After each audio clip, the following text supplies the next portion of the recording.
1, 2, 1, 2, 1, 2, c'est ça qu'il faut? Il est ouvert, là?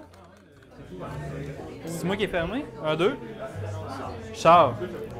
Bonjour groupe, on va recommencer. Ça fait déjà 10 minutes que je feed back. C'est peut-être moi qui ai feedbacké. C'est peut-être toi, oui, tu es allé près du... Ouais, j'étais peut-être fermé. Mais non, là, je suis ouvert. Tu vois? T'es ouvert? T'es tout bleu? Je suis tout bleu, je suis ouvert, je suis tout jaune.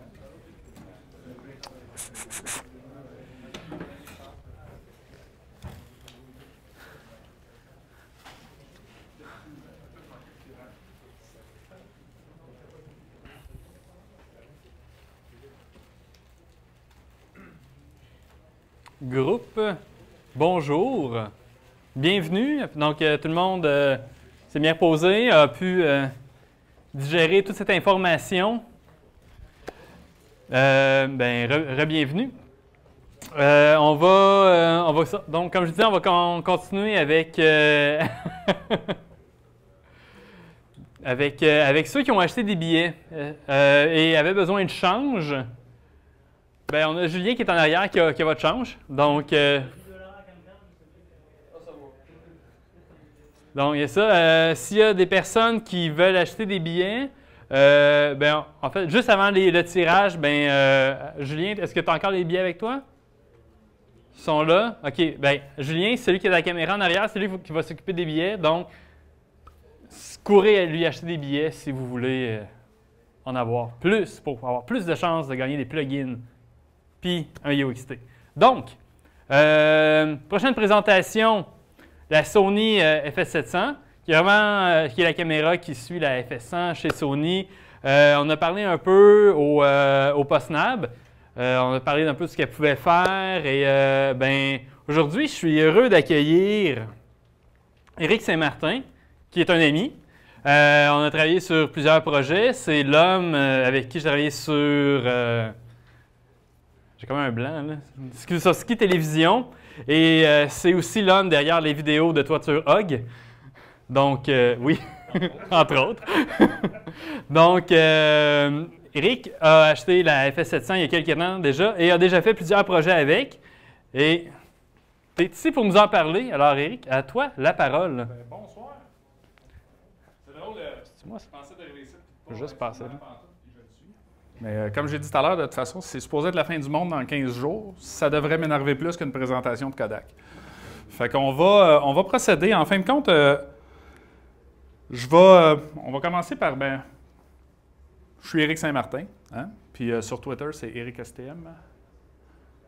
Donc, qu'est-ce que c'est Hubert Media? Parce que c'est moi, en tant que monsieur Hubert Media, qui s'en vient vous présenter ça. C'est une entreprise de production vidéo corporative. On fait des séries web aussi.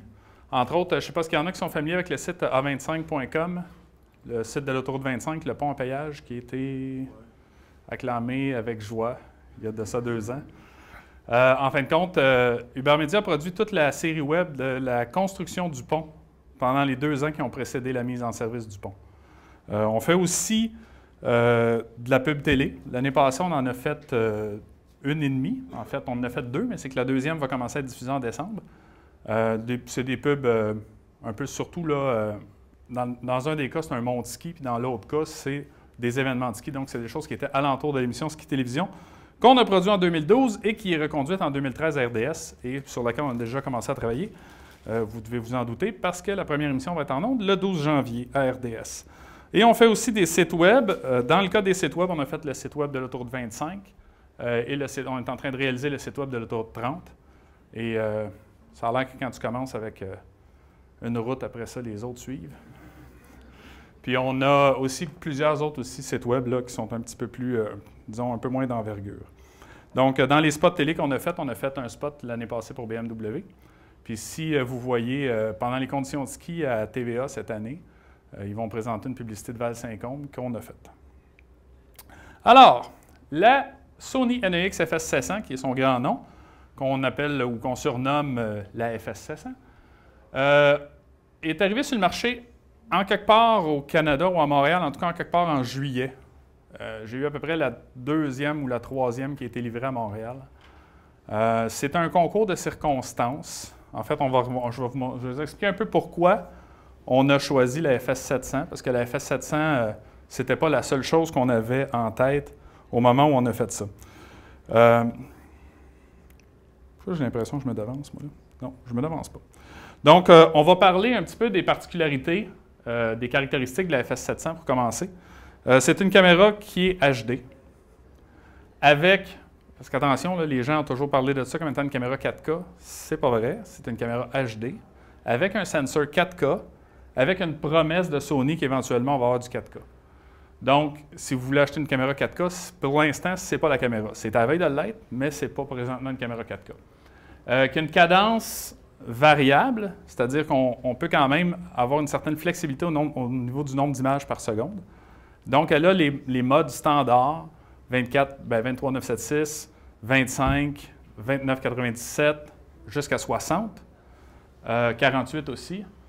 Mais elle a aussi des modes slow and quick, enfin tout ce qui est en bas du temps réel jusqu'à 1 frame par seconde, et puis tout ce qui est en haut jusqu'à 960 images par seconde. Par contre, on va parler un petit peu de particularité à ce niveau-là, parce que quand la FS700 est sortie, tout le monde est arrivé et dit « Ah, caméra rapide, beaucoup de frames par seconde, le kit. » On va en parler parce que ce n'est pas le département des miracles non plus. C'est une très bonne caméra jusqu'à un certain point. Ensuite de ça, la caméra est munie d'un LCD de 1920 par 480. Contrairement, par exemple, à la EX1 qu'on a sur le coin là-bas, qui est une autre de mes caméras. La caméra EX1 a un viseur latéral et un viseur oculaire. Dans le cas de la FS700, c'est un appareil, là j'ai peut-être bougé le Kodak qui est en onde, c'est correct. Vous m'avez vu venir, hein? Fait que dans le cas de la FS700, je vais essayer de m'éloigner du micro parce que je me sens un peu comme si quelqu'un me parlait dans l'oreille. C'est un LCD et ce LCD-là a une lunette qui peut être fixée dessus pour le convertir en viseur oculaire. Okay? L'avantage que je vois avec ce type d'appareil-là comparativement à, par exemple, ce qu'on a sur la EX1, c'est que le LCD qui est dans le viseur oculaire de la EX1, c'est pas terrible. Au niveau résolution, juger le focus, c'est moyen. Avec ça, au moins, bien, vous avez à l'œil un viseur qui a 1920 de résolution horizontale.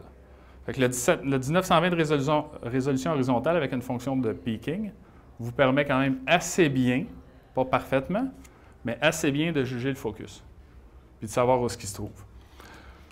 En passant, s'il y a des questions en chemin, je suis prêt à les prendre de n'importe quand. Donc, la caméra a une capacité photo de 7,1 mégapixels.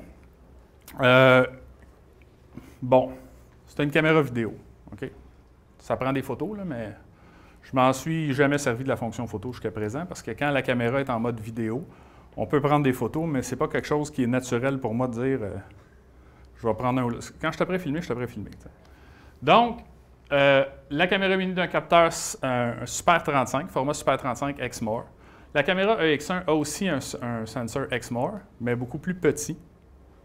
Dans le cas de la caméra FS700, ben là, on parle d'un capteur Super 35. Donc, à peu près, grosso modo, dans le même ballpark qu'un APS-C, ou si vous voulez, d'une 7D ou d'une 60D, en termes de grosseur de sensor. Donc, vous avez tous les avantages qu'un grand sensor apporte, évidemment avec tous les inconvénients qu'on va voir un peu plus loin. Est-ce qu'il y en a qui sont familiers avec la FS100? Show of hands. OK. Donc, la FS700, une des nouveautés que Sony a faites pour aider un peu tout le monde, c'est qu'ils ont intégré des filtres ND, des filtres de densité neutre, sur la caméra directement avec une sélection 2, 4 ou 6 stops, plutôt que d'avoir à se battre avec des filtres ND en avant des lentilles. C'est un ajout qui a été acclamé par tout le monde. Tout le monde était assez content de cet ajout-là. Puis moi, je n'ai jamais eu personnellement de FS100, mais c'est quand même quelque chose qui était important pour moi que la caméra ait des filtres ND built-in. Puis ensuite de ça, un des avantages aussi de cette caméra-là, c'est son poids. Avant qu'on ajoute un paquet de cossins après, bien, elle pèse 3,2 livres. Donc on parle quand même d'une caméra qui est assez légère. Ça m'inquiète aussi. Parce que si vous prenez la caméra EX1, tout le boîtier est en magnésium, il y a plein de pièces qui ne sont pas nécessairement exactement en plastique. La caméra FS700 a quand même un feeling un peu plus plastique.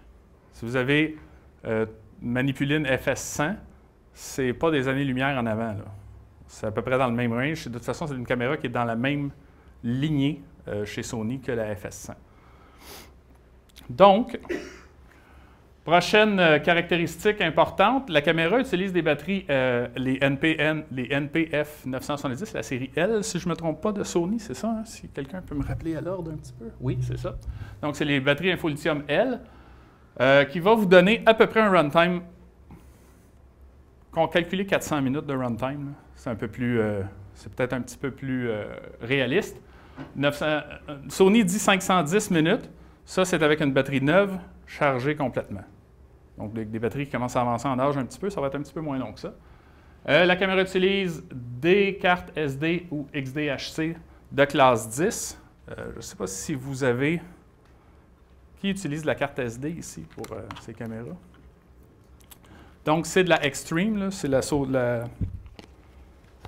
SanDisk Extreme. Moi, j'ai acheté de la 64 GB. C'est super le fun. C'est gros. Il en rend de la place. Il en rendu. En fin de compte, j'en ai acheté 3. Je pense que c'est une production, je n'ai jamais, pas à cause du type de production qu'on fait, je n'ai jamais rempli une au complet sur une production. Donc, c'est quand même assez énorme l'espace qu'il y a sur une cassette 64 GB, là, étant donné que le codec est quand même relativement compact. Une SD à la fois? Oui, tout à fait. C'est une SD à la fois. Donc, moi, ce que je voulais éviter, étant donné que je suis habitué avec la X1 où est-ce qu'on a 2 fentes pour les S/S, puis que la caméra est capable de passer sur la suivante sans perdre rien, bien, je ne voulais pas me ramasser dans la situation où j'allais perdre de quoi, où j'allais me mettre à avoir à gérer que la cassette était sur le bord d'être pleine. Donc, j'ai acheté de la 64 GB et ça m'a pas été... Bien, ça n'a pas été un problème jusqu'à présent. Donc, c'est une bonne nouvelle. Je n'ai pas eu de trouble de manque d'espace sur les cassettes. Donc, aussi, l'appareil, si vous regardez le côté de l'appareil ici, ça, c'est le côté... sur ce côté-là de l'appareil, il y a comme une espèce de couvert de plastique noir, là. Ça, c'est pour l'unité FMU de Sony, qui est une espèce d'unité mémoire sur laquelle la caméra peut enregistrer en simultané pendant qu'elle enregistre sur la carte SD. Donc, elle pourrait, par exemple, si je ne me trompe pas, parce que je ne l'ai pas essayé et je n'ai pas eu l'unité FMU dans les mains, enregistrer en SD MPEG-2 sur le FMU en même temps qu'elle enregistre en HD, AVC HD sur le SDHC. Les FMU, évidemment, ont des capacités, je pense que c'est 128 GB. Moi, personnellement, je pense que c'est inutile. Je n'ai pas encore personne là, qui a pu me dire « Ah, nous autres, on a une application, ça prend absolument ça, sinon on est dans la merde. » Je pense pas. De toute façon, il y a d'autres raisons pourquoi on voudrait avoir d'autres choses que les FMU si on a une application particulière pour la FS700. Ensuite de ça, l'entrée contrôleur, en fin de compte, la poignée qui est sur la caméra, contrairement par exemple à une caméra comme la X1, encore une fois, la poignée est détachable. Elle est branchée avec un fil. Puis le fil, c'est un contrôleur LANC. Donc, si vous avez déjà des appareils LANC avec la petite prise, style prise de casque au bout, là, bien, vous pouvez l'utiliser. C'est le protocole LANC qui est utilisé pour la caméra FS700. Ensuite de ça, au niveau sortie audio-vidéo, on a du SDI, du HDMI. Donc, comme la EX1R a hérité un peu plus tard dans la lignée, après la EX1, d'avoir une sortie HDMI et une sortie SDI, quand ils sont arrivés avec la caméra FS100 aussi, la FS100, est-ce que la FS100 a un SDI? Question? Non? Donc, la FS700, donc, ça serait un ajout, le SDI, sur la FS700. Et elle a gardé quand même le port HDMI. Et au niveau des sorties aussi, on a des sorties composites SD et des sorties aussi component directement sur la caméra. Donc, en fin de compte, vous avez quand même des possibilités de connectivité assez énormes. Là. Il n'y a pas, en tout cas, ce n'est pas les prises qui manquent. Puis, il y a 2 entrées balancées XLR pour les micros. Donc, vous avez une prise, si vous regardez la caméra ici, le micro shotgun qui vient avec est branché dans la prise 2. Donc, il faut juste se rappeler qu'on est d'un bord ou de l'autre où il faut arranger le patch en conséquence. Puis derrière, il y a une autre prise XLR pour un 2e micro. Donc, vous avez la possibilité de pouvoir driver 2 micros avec. Puis elle est assez bien faite aussi au niveau de la gestion des micros parce que il y a des switches dessus finalement pour assigner un micro ou une entrée vers une piste sur la vidéo. Puis il y a comme une espèce de patch qu'on peut gérer sur la caméra directement, qu'on va voir un petit peu plus loin.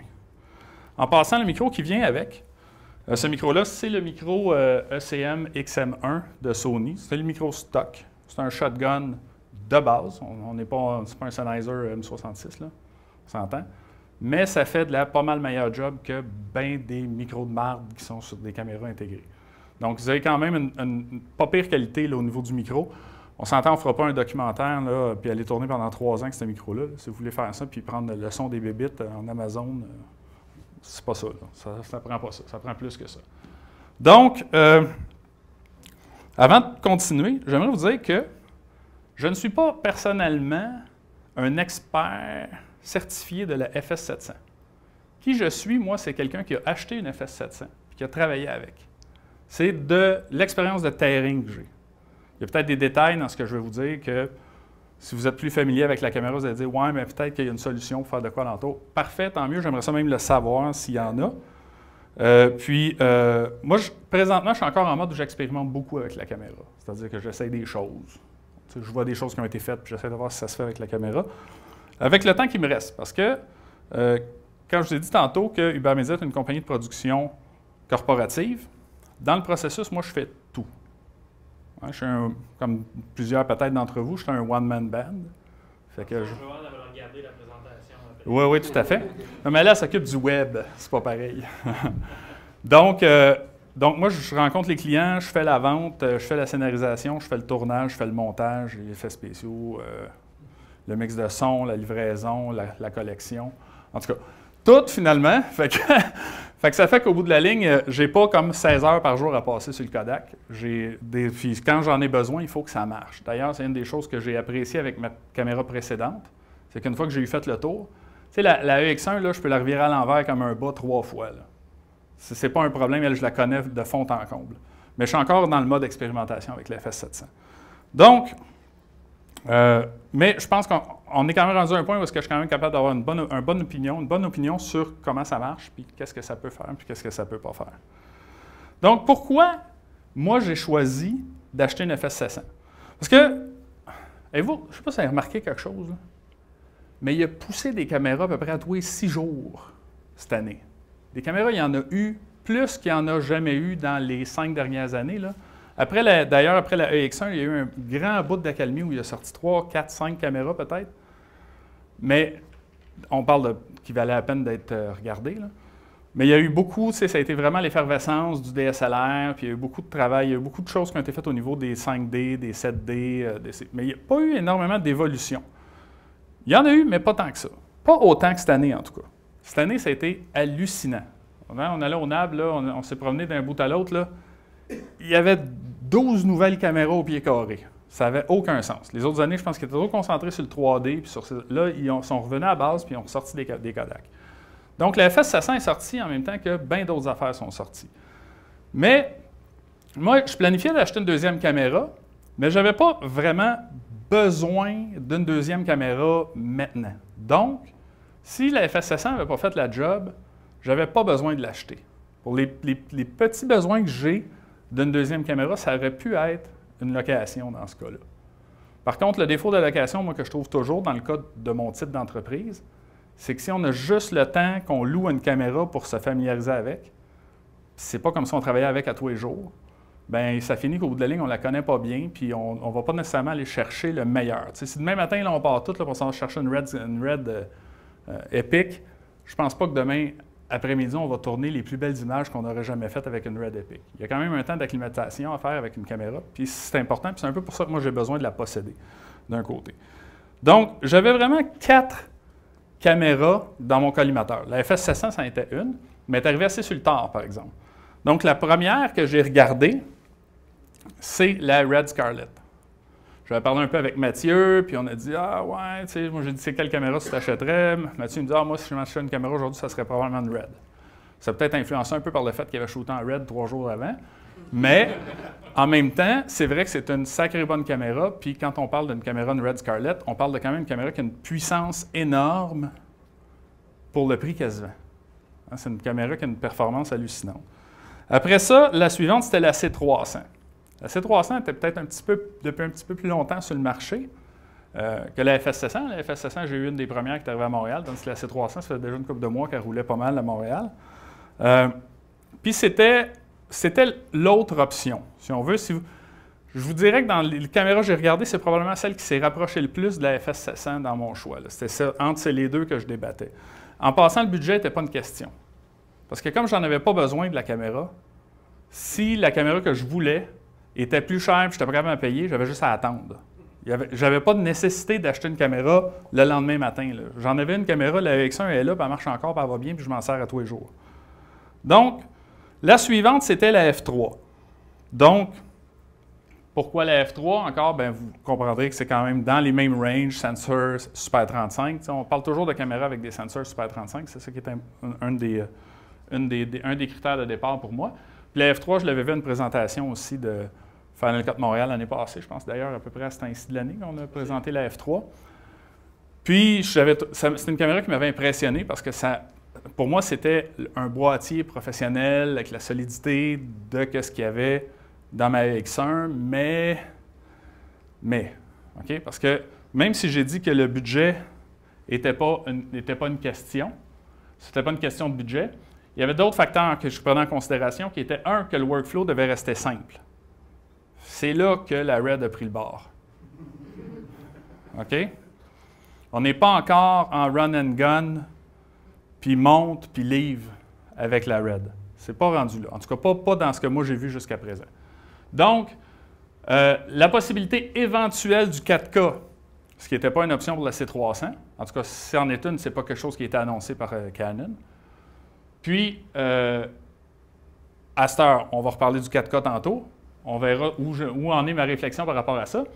Ensuite de ça, le rapport des caractéristiques par rapport au prix. Et là, vous remarquez bien, j'ai fait attention de ne pas marquer rapport qualité-prix. Parce que la qualité, ça s'évalue à différents niveaux. Si on regarde la qualité du boîtier d'une FS700 comparativement à une C300, on achète une C300. Si on se fie juste au boîtier. Si on se fie par contre à ce que la caméra fait au niveau caractéristique, bien, c'est là que ça commence à être très intéressant une FS700. Donc, l'autre chose, pourquoi la FS700 m'intéressait beaucoup, c'est la possibilité qu'elle m'offrait par rapport aux lentilles.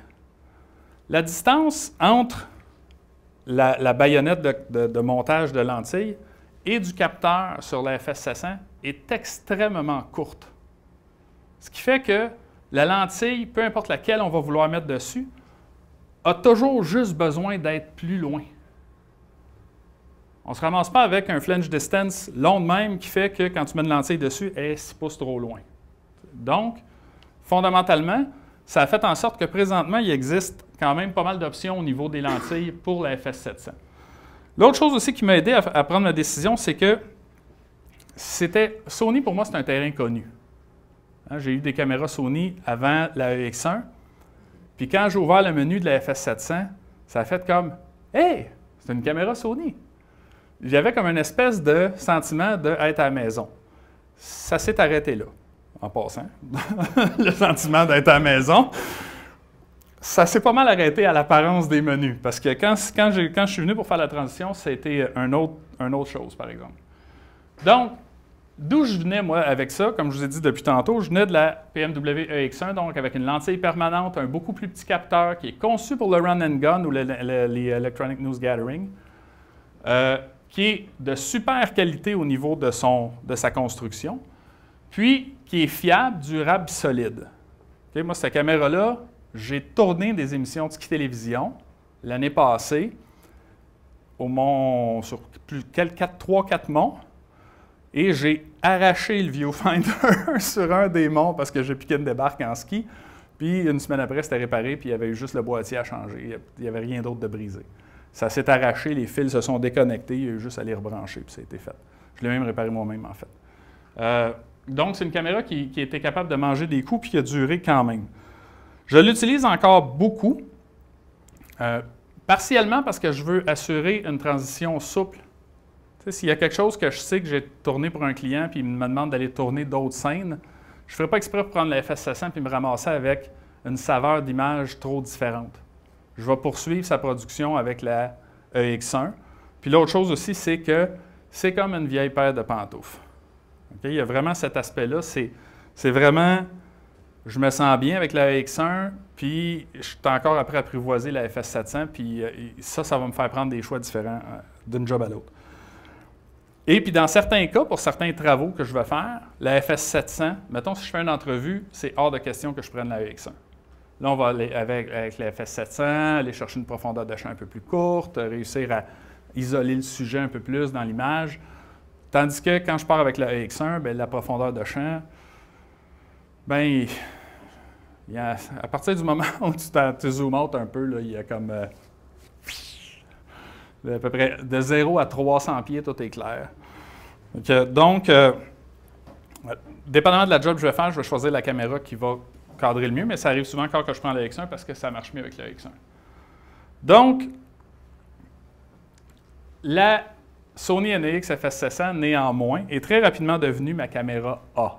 Donc, c'est ma caméra de choix quand je pars un nouveau projet, à moins que ce soit sur un chantier de construction, parce qu'on en fait pas mal encore de ça. Tantôt, je vous ai dit, le site web de l'autoroute, c'est une suite logique, mais comme on a fait beaucoup de choses dans la construction, puis qu'on est habitué sur des chantiers de construction, bien, les gens nous demandent pour aller sur des chantiers de construction. Soit des appels de monde qui disent hey, « on sait que vous faites ça ». Fait que ça, dans le fond, est devenu notre A-Cam, si on veut, pour toutes les applications où je sortirais plus ma FS700 à cause des conditions physiques aussi. Donc, je voulais avoir un appareil avec une lentille amovible, puis avoir un grand capteur, puis je ne voulais pas m'handicaper trop au niveau du temps de tournage. C'est pour ça que, entre autres, la Red a pris le bord. Parce qu'il y a trop de choses à faire avant de commencer à pouvoir shooter. Puis, là, ce que je vais faire, c'est que je vais vous présenter une production qu'on a faite avec la FS700 récemment. C'est une production qu'on a faite, c'est quoi, des heures ou des 10 minutes que tu me montres? Tu me parles-tu de 5 minutes pour le vrai, là? Oui, ça fait 25 minutes. OK. Ben, tu m'as dit 40, par exemple. Pour vrai? Oui, oui. Ah, Oups! OK. Ben, je fais le sondage. Dans 5 minutes, je vous demanderai si vous avez encore envie de m'entendre parler, puis on continuera ou on arrêtera. Ben, je vais vous montrer une production, ça dure 1 minute 30. C'est juste pour donner un peu le background de cette production-là, c'est un garage. Hein? C'est un corporatif qu'on a fait pour mettre sur le site web d'un client. Donc, c'est un garage. On a pris 2h30 pour faire le tournage, 3 heures à peu près, là, avec le dépactage puis le repactage. Puis à peu près une journée à monter, faire le graphisme, le son, le mix. Fait que vous allez voir un peu. On a utilisé un profil stock au niveau de l'image de la caméra, qui est le Still Profile, qui est donc à ne pas utiliser si vous voulez faire de la colo approfondie sur la caméra, avec le matériel de la caméra. Utiliser un profil beaucoup plus plat. Ça, c'est un profil qui est déjà à l'avance contrasté. Fait qu'on a utilisé ce profil-là parce qu'on ne voulait pas justement trop se casser la tête après. L'image nous donnait une texture qu'on aimait. Fait que vous allez voir un peu ce que ça donne. On a du son là-dessus, les amis, fait que je ne sais pas si...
Voilà.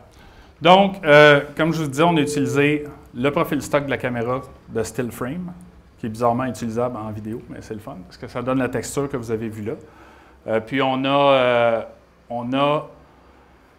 comment je dirais, on a vraiment orienté cette production-là pour faire en sorte que ce qui sortait de la caméra c'est ça qu'elle allait se ramasser au final. Donc, on a travaillé grosso modo sur trépied, avec un slider et à la rigue d'épaule. Puis après ça, on a fait un montage rapide comme ça, rien d'extrêmement fancy, là, juste quelque chose d'assez démonstratif de ce qu'ils font. Donc, on va regarder un petit peu la FS700 d'un peu plus près, en quelques minutes. Wow! On feedback. J'avais une question. Oui. Tu dis que tu l'as comparé un petit peu avec la C300. As-tu eu la chance de tourner avec la C300 aussi? Non, j'ai jamais tourné avec la C300. Je l'ai eu dans les mains pour jouer avec, OK. mais pas pour tourner avec. Au niveau de la luminosité, est-ce que c'est aussi puissant, d'après toi? À mon avis, oui. Parce qu'on parle quand même d'une caméra qui va vous donner un rendement assez exceptionnel, même à 3600 ISO. Puis qui est capable d'aller quand même jusqu'à 12 000 ISO, là, mais rendu à 12 000, c'est une spécification. C'est pas nécessairement de quoi d'utilisable. Donc, la caméra, là, c'est un champ de boutons. OK? Il y a des adolescents qui n'ont pas à face aussi grillés de boutons que ça. Là. Sérieusement, il y a des pitons partout. L'avantage de ça, c'est que cette caméra-là vous permet d'accéder énormément des fonctions sans avoir besoin d'aller fouiller dans les menus. Donc, vous avez la possibilité d'actionner beaucoup de choses, l'histogramme, le peaking, le zebra, l'embarquer, le débarquer, sans aller dans des menus pour dire « je veux plus ça, je veux ça ou je veux pas ça ». Donc, aussi, c'est une caméra, l'une des choses que j'ai appréciées, c'est le fait qu'on puisse passer en playback mode sans changer la caméra physiquement de mode. Si vous prenez par exemple une EX1, il y a un mode caméra, il y a un mode playback, ça prend comme à peu près 18 secondes pour switcher d'un à l'autre. C'est extrêmement long et c'est déplaisant. Donc, il y a des boutons aussi. Si vous regardez les boutons 1 à 6 qui sont sur le côté, sont assignables par l'usager. Mais il y a aussi le bouton photo qui est sur la poignée, qui est assignable par l'usager. Moi, je l'ai mis à Last Scene Review, juste pour être capable de filmer quelque chose, regarder ma scène rapidement, tout de suite après l'avoir filmé. Donc, il y a des boutons pour l'iris, le focus, il y a une manivelle pour activer les filtres ND, puis un sélecteur de canal audio. Donc, si on regarde sur le dessus ici, vous avez la possibilité ici de patcher, par exemple, l'input 1 sur le canal 2 et l'input 2 sur le canal 1. Fait que vous pouvez créer un pattern croisé plutôt que de juste envoyer le canal 1 sur 1, le canal 2 sur 2. Vous pouvez d'ailleurs aussi envoyer le canal 1 sur 1 et 2 avec les switches. Puis au niveau de l'arrière de la caméra, vous avez une switch aussi qui vous permet de déterminer qu'est-ce que vous monitorez au niveau du headphone jack. Donc le canal 1 seul, le canal 1 et 2, ou les deux mixés. Donc ça, c'est très agréable. Moi, c'est un upgrade pour moi. Je n'ai jamais eu ça avant. Donc, c'est très agréable pour ça. Ensuite de ça, si on regarde la caméra de l'autre côté, je vais tourner pour notre ami ici, vous avez la poignée qui a été reconçue par rapport à la FS100. C'était une grosse plainte au niveau de la FS100 que moi j'ai entendu, que j'ai vu passer sur les réseaux sociaux puis un peu partout. Les gens se plaignaient beaucoup de la poignée de la FS100 comme étant quelque chose de pas ergonomique. La FS700, ça a été corrigé. Premièrement, ils ont monté la poignée sur une rosette, ce qui permet de réorienter la poignée dans n'importe quelle direction. Vous avez entendu le son? C'est de ça que je parle quand je parle de plastique. Pour moi, ça, c'est... je trouve ça un peu bizarre. Donc, sur la poignée, vous avez le bouton de Start, Stop, Record. Vous avez un bouton qui s'appelle Photo, que moi, j'ai remappé sur le Last Scene Review. Puis, vous avez l'Expanded Focus. L'Expanded Focus vous permet d'aller à 1 pour 1, mais vous pouvez faire un x4, je pense, puis x8. Donc, ça vous permet vraiment d'aller très, très près du sujet. Puis moi, qui ne rajeunis pas, je m'en viens presbyte. Oui, oui. Puis, quand j'ajuste mon focus, des fois, j'ai de la misère. Ça me prend vraiment quelque chose pour voir d'un peu plus près là, sur ces moniteurs-là. Donc, la poignée qui est là, comme vous l'avez vu, comme j'ai dit tantôt, peut s'orienter, mais peut aussi se détacher complètement. C'est une rosette standard qui est dessus. Donc, elle est montée avec une rosette. Et cette rosette-là, on va revenir à la présentation PowerPoint. Bien, il y a plusieurs compagnies, dont Berkey Systems, qui ont fait un adaptateur de rosette pour être capable de relocaliser la poignée, par exemple, sur le côté de votre rig d'épaule, pour éviter d'avoir les mains sur la rig, puis aller partir les choses avec la poignée, puis après ça redescendre. Donc, vous pouvez relocaliser la poignée avec ça. La poignée est un contrôleur Lank, un bouton Start-Stop, un rocker de zoom, un bouton photo, Expanded Focus, Auto Iris, puis aussi, comme je disais, les accessoires de repositionnement qui sont disponibles puis qui donnent à peu près cet effet-là, c'est-à-dire que vous pouvez le repositionner là ou même l'envoyer au bout ou contre la poignée qui est là. Donc, au niveau lentille, la lentille kit, la caméra est disponible en 2 versions, avec ou sans lentille. Moi, je vous suggère, honnêtement, bien du monde qui ont dit la première affaire à faire avec cette lentille-là, c'est de l'acheter. Je ne suis pas d'accord, honnêtement. Ce n'est pas une lentille extraordinaire. Okay? On parle d'une lentille 18-200, puis je pense que c'est 3.5, 6.3. Je pense que j'ai marqué 5.6, c'est 6.3. Donc, c'est une lentille qui va avoir une variance d'un bout à l'autre du zoom au niveau de l'ouverture. Ce n'est pas une lentille qui a une ouverture fixe d'un bout à l'autre. Et par contre, elle permet d'exploiter beaucoup de capacités intéressantes de la caméra. Bon, certaines personnes vont dire l'autofocus, c'est de la merde, mais cette caméra-là a quand même une construction qui permet d'avoir un focus tracking. C'est-à-dire qu'avec ces lentilles-là, si vous touchez dans l'écran sur quelque chose, elle va suivre, son focus va suivre cet objet-là dans l'écran. Ces lentilles-là permettent le face detection, puis sont aussi auto-iris et autofocus, mais ne sont pas motorisées au niveau du zoom. Donc, le beau rocker qu'ils ont mis sur la poignée, ça doit sûrement être pour quelque chose qui va arriver plus tard, mais pas dans la lentille kit qui vient avec la caméra. Maintenant, cette lentille-là, vous allez dire à 3.5, c'est pas super ouvert, là. Mais quand vous avez une caméra qui est capable de faire de l'image à 3600 ISO sans trop être bruyante, on a quand même moyen d'aller chercher quelque chose, même si on est à 3.5 d'ouverture. Donc, c'est quand même une très bonne lentille qui vient avec la caméra. Ensuite, retour à la télécommande.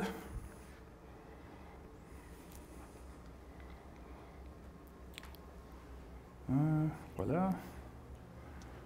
Donc, comme j'ai dit tantôt, c'est très versatile au niveau des lentilles que vous pouvez utiliser. Moi, j'utilise la lentille, principalement la lentille Nikon ou les lentilles stock.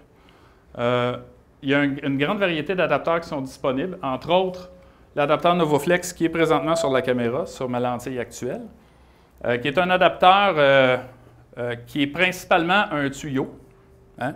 Faut le dire comme ça. C'est un tuyau de métal avec une baïonnette E-mount à un bout puis une baïonnette Nikon à l'autre bout, avec la bague bleue que vous voyez qui sert à ajuster l'ouverture pour certaines lentilles qui ne seraient pas munies d'une bague d'ouverture. Contrairement aux lentilles Canon, les lentilles Nikon ont quand même s'ils ne sont pas munis d'une bague d'ouverture, ont quand même le petit onglet derrière. Puis cet adapteur Novoflex-là actionne ce petit onglet-là pour pouvoir passer d'une ouverture grande à fermée. Défaut, il n'y a pas de graduation. Vous n'avez aucune espèce d'idée à quelle ouverture vous êtes. Fait que si vous voulez utiliser un appareil pour un logiciel déterminer quelle profondeur de champ vous avez, tough luck. Ça ne marchera pas.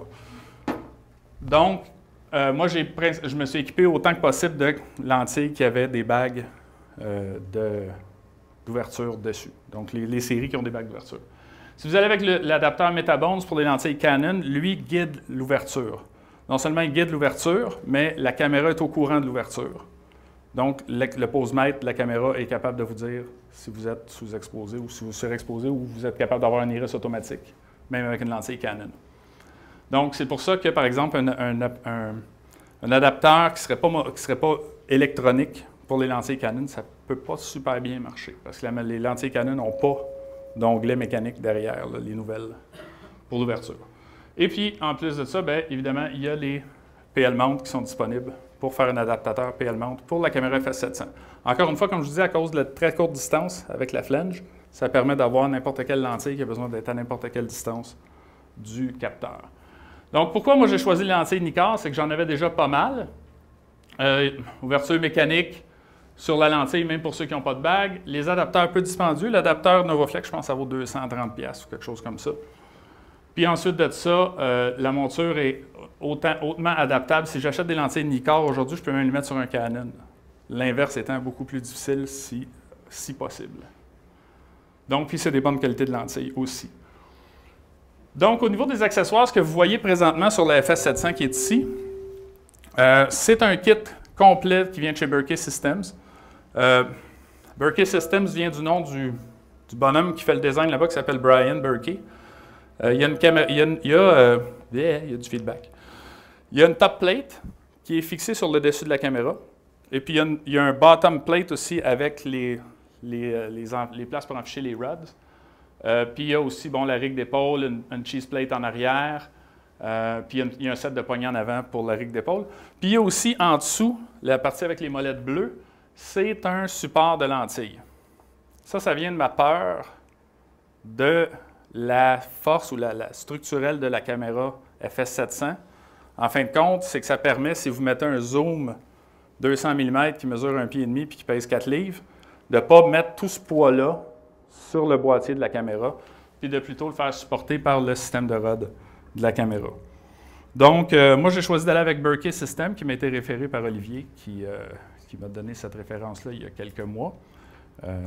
Puis, lui a acheté des rigs comme celle-là.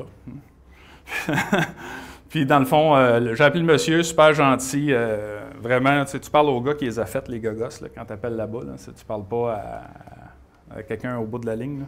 Donc, c'est vraiment le fun parce que le gars, il sait de quoi il parle, puis il est prêt à passer du temps avec le monde au téléphone pour définir ce que ça prend en fonction des besoins. Donc, ce que vous voyez aussi sur la caméra qui est montée dessus présentement, c'est un enregistreur externe qui est un Atomos Samurai. Donc, étant donné que la caméra est capable de crasher du SDI direct, donc l'Atomos Samurai permet d'enregistrer en ProRes HQ directement sur un disque dur, puis d'utiliser ces fichiers-là plutôt que d'utiliser les fichiers compressés AVC HD.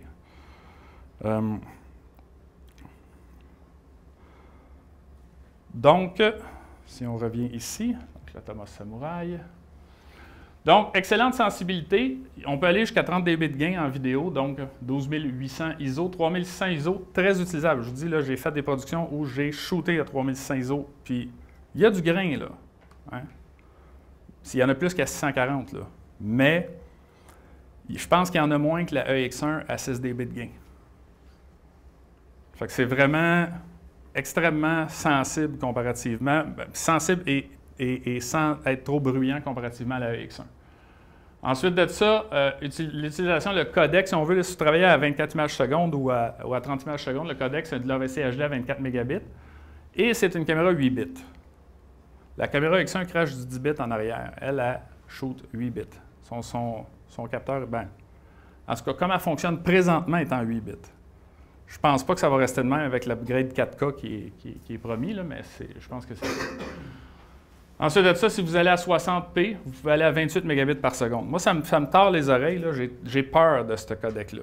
Mais la réalité, c'est que le codec fait plus peur que mal. Parce que j'ai fait des productions directement avec le codec sur les cartes SD, puis je comprends pas comment ça se fait que ça marche.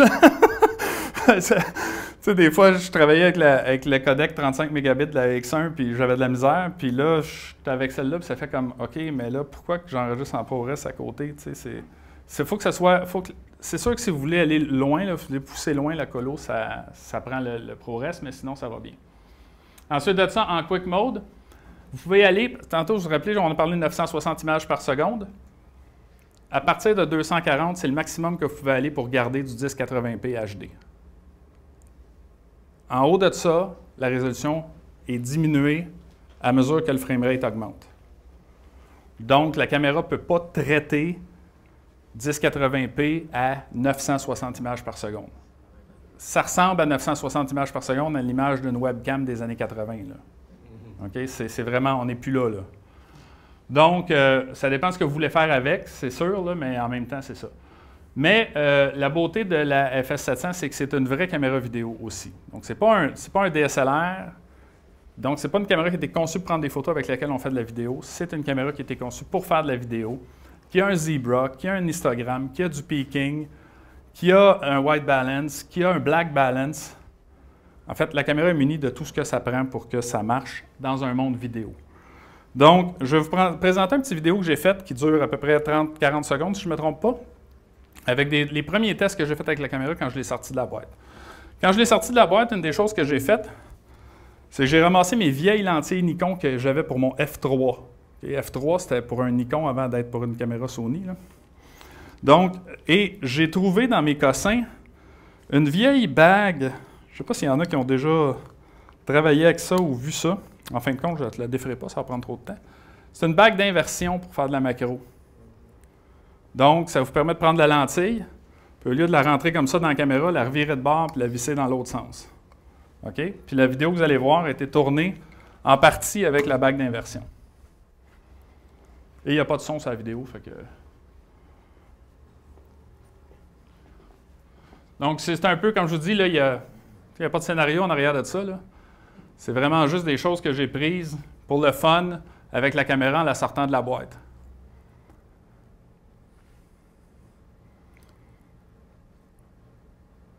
Là, il y a à peu près comme 1/4 de huitième de pouce de profondeur de champ là-dessus. Là-dessus, j'ai voulu voir un peu ce que ça donnait quand on avait un soleil qui était en train de se coucher en arrière. Puis, si vous avez remarqué, on voyait encore les détails dans le côté du véhicule. Donc, le range dynamique était quand même assez impressionnant. Donc, les considérations, on va parler un peu de slow-mo. J'achève en passant, Mathieu. Juste pour pas que tu forces trop. Quand on parlait de slow-mo, est-ce qu'il y en a qui ont fait du tournage à haute vitesse ici? Oui. Oui, toi, tu en as fait. OK. Donc, attention à l'éclairage artificiel. L'éclairage artificiel comme ça qui marche sur du 60 si vous voulez tourner à 240 images par seconde, vous allez vite voir que ça ne marche pas. Okay? Ça prend soit de l'éclairage à haute fréquence ou triphasé. Donc, il faut que, si vous avez une lampe, il y a 3 lampes dedans, puis il y en a toujours au moins une qui est allumée là, dans la gang. Parce que sur du 60 là, croyez-les pas, l'éclairage se ferme 60 fois par seconde. Là. Fait que quand on est rendu à 240 images par seconde, ça commence à faire des artefacts intéressants. Ensuite, si vous tournez 240 images par seconde, vous avez besoin de 10 fois plus de lumière. Donc, c'est super pratique dehors, là. Parce que le 10 fois plus, on l'a dehors. Mais en dedans, à la lumière artificielle, le 10 fois plus, c'est un petit peu plus compliqué à aller chercher. Ensuite de ça, si vous voulez faire du fast, slow, fast, il y en a qui vont dire « Ah ouais, là, on va filmer, là, ça va rouler, le char va arriver, puis là, ça va passer au ralenti, puis là, on va se servir du super ralenti 240 images par seconde. Yeah! » Oui, ça se fait. Pas de problème. Faites juste vous rappeler que 180 degrés de shutter à 240 images par seconde, c'est 1/480e de seconde. Quand vous allez réétirer ça dans le temps, c'est-à-dire vous allez prendre votre image, vous allez remettre à 24 images par seconde, vous allez encore avoir 180 degrés de shutter. Sauf que si vous reprenez les 240 images par seconde puis vous faites un fast avec pour le ramener en temps réel, vous allez tomber à 18 degrés de shutter. Fait que là, vous allez avoir un peu plus de strobing qui va se passer dans le mouvement. Le mouvement ne sera pas aussi lisse que s'il y avait eu 180 degrés de shutter comme on utilise habituellement à cette vitesse-là. Donc, pour la partie slow-mo, il n'y a pas de problème, ça va s'équivaloir. Pour l'autre, le shutter va s'être fait comprimer dans le temps un peu, fait qu'il va être rendu un peu plus à côté de la track.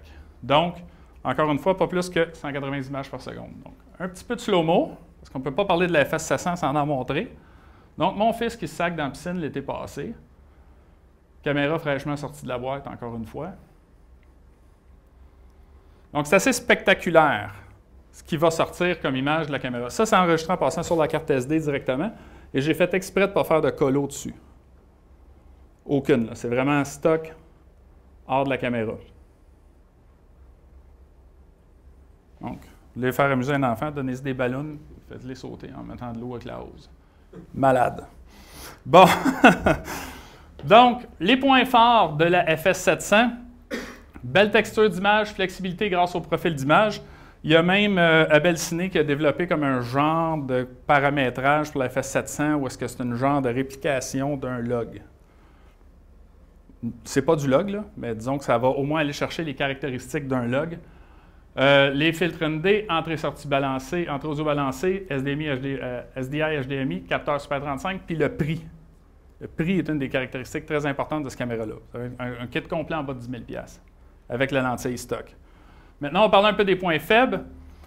Focus critique en profondeur de champ faible, normal, ça fait partie de la game, c'est ça un gros sensor. Ensuite, la prochaine étape, le purple fringing. Le purple fringing, après, je me suis dit, hey, c'est à moi que ça arrive, cette affaire-là.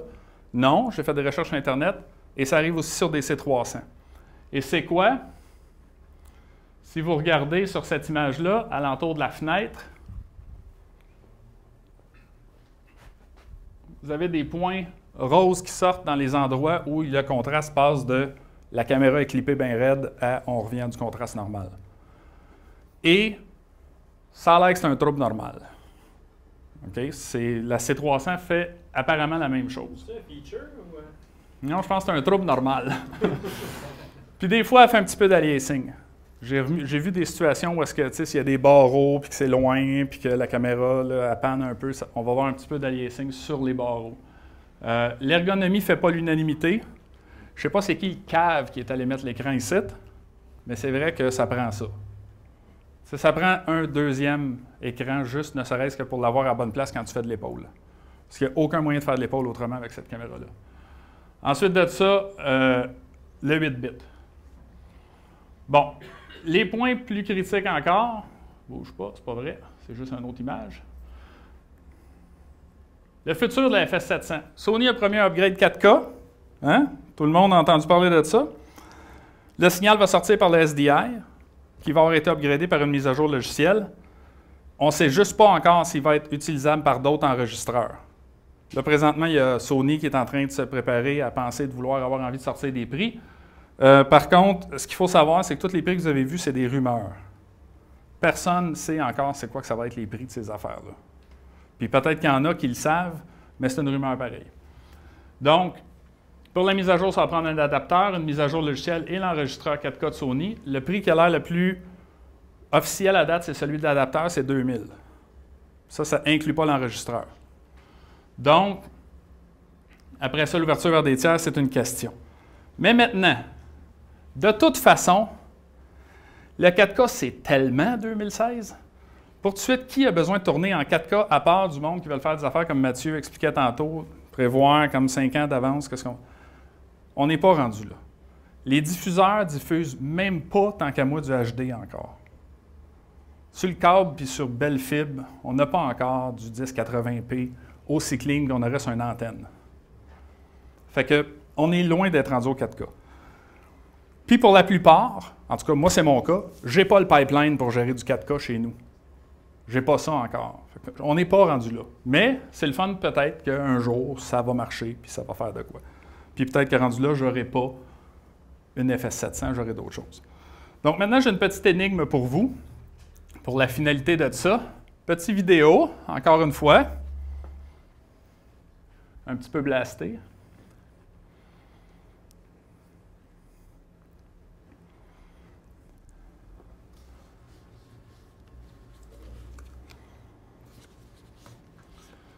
Donc, tourné principalement à Leuven, en Belgique, au mois de septembre. Donc, ça a été tourné au IBC. Ça, c'est à Leuven, ça, c'est à Aachen, en Allemagne. Puis ça, c'est dans la cathédrale de Aachen, en Allemagne. Alors, l'énigme, c'est une vidéo de FS700? Eh bien, non. C'est une vidéo de Sony NEX5N. Pourquoi je vous parle de ça? C'est parce que la Sony NEX5N, ça fait une extraordinaire B-cam pour une FS700. Ou une FS100, même, par le fait même. C'est une caméra, vous devriez voir la caméra quand je mets ma 200 mm Nikon dessus, c'est ridicule. On dirait qu'on a tapé un sensor en arrière de la lentille. OK? C'est vraiment... Mais ce qui est intéressant, c'est que c'est une caméra qui a une sensibilité intéressante en basse lumière. Vous avez vu dans la cathédrale d'Aachen, là? Je voyais des affaires dans la caméra que je ne voyais pas à l'œil. Parce que c'est noir là-dedans. Là. C'est aussi sombre qu'ici, les lumières moins fortes que là. Ensuite de ça, c'est une caméra e-mount. Donc vous avez compris que l'adapteur NovoFlex fait dessus. Toutes mes lentilles Nikon fait dessus. Plus la lentille de la FS700 stock, donc, que je vous ai montré tantôt, fait dessus. Fait que quand je pars en vacances, c'est vraiment le fun. J'ai de quoi amener. Ensuite de ça, le sensor, c'est un sensor APS-C, comme on peut le voir là. 1080p, puis ça coûte moins de 700$, cette affaire-là.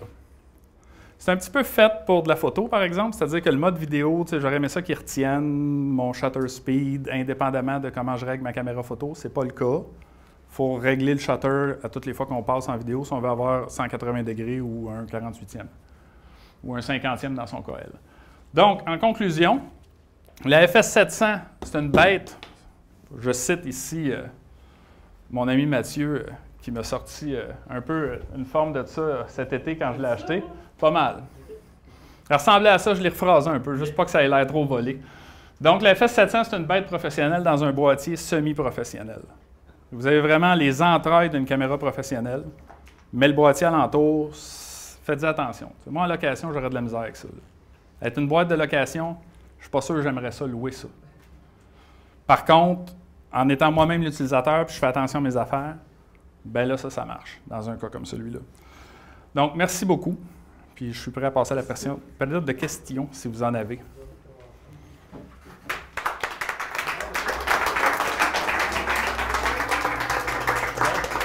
Merci, Eric. Désolé de la durée. Non, écoute, ben c'était... J'ai donné quoi, finalement? Ça a fait quoi au bout de 40 minutes, à peu près? Ah, ça a fait une bonne heure. Une bonne heure? 55. J'ai overshooté. Comme dans 90% des... Bon, fait que là, j'ai une question qui s'adresse à tout le monde. Y a-t-il tout le monde qui sont venus voir des plugins à soir, qui sont venus juste pour ça, puis qui seraient déçus? Mettons qu'on n'en monte pas, puis qu'on passe tout de suite à un tirage, qu'on les présente dans une autre soirée. Que j'allais montrer. On allait montrer FX Factory. On allait montrer, toi François, c'était quoi? Red Giant, Retrograde. on a ProLens. ProLens, ça c'est plus celui qui mentionner la compagnie, je pense que c'est V-Motion, VFX. Ah oui, on a M-Glitch de Motion VFX. Et Pixel Film Studio qui fait plein de trucs. Écoutez, ce qu'on va faire, c'est qu'on va faire des beaux podcasts qu'on va mettre en ligne sur le site de Final Cut Montréal. Puis on va vous envoyer les liens en primeur. OK? On va faire ça. Good. Parce que là, on va faire un tirage, puis quelqu'un va gagner des plugins à essayer, puis on va vous montrer, puis vous allez aller voir les podcasts, et on va faire tirer un IOXT. Donc, ceux qui voulaient acheter des billets, courez après Julien, qui est en arrière là-bas.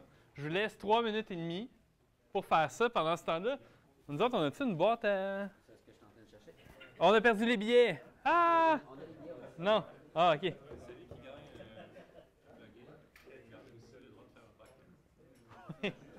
OK, puis j'en profiter pour vous dire quelques trucs. Si vous avez du temps, vous aimez ça, en tout cas les présentations qu'on fait et tout, hein, on a besoin d'aide à Final Cut Montréal. Donc, si ça vous tente d'écrire des articles, de faire des présentations, nous aider avec le forum, on a besoin d'aide parce qu'on a tout ça, on fait ça bénévolement. Puis, en fait... On est victime de notre succès et on travaille beaucoup, donc on manquerait de main... On manque de main-d'œuvre, en fait. De main forte pour nous aider. C'est ça. Et, ben écoute, on est prêt à, sans vous payer, si vous voulez faire des reviews de plugins, de trouver des plugins, de vous les donner, vous faites un review. On a du matériel à utiliser, tout. On a une régie au complet, on peut faire des échanges, plein de trucs.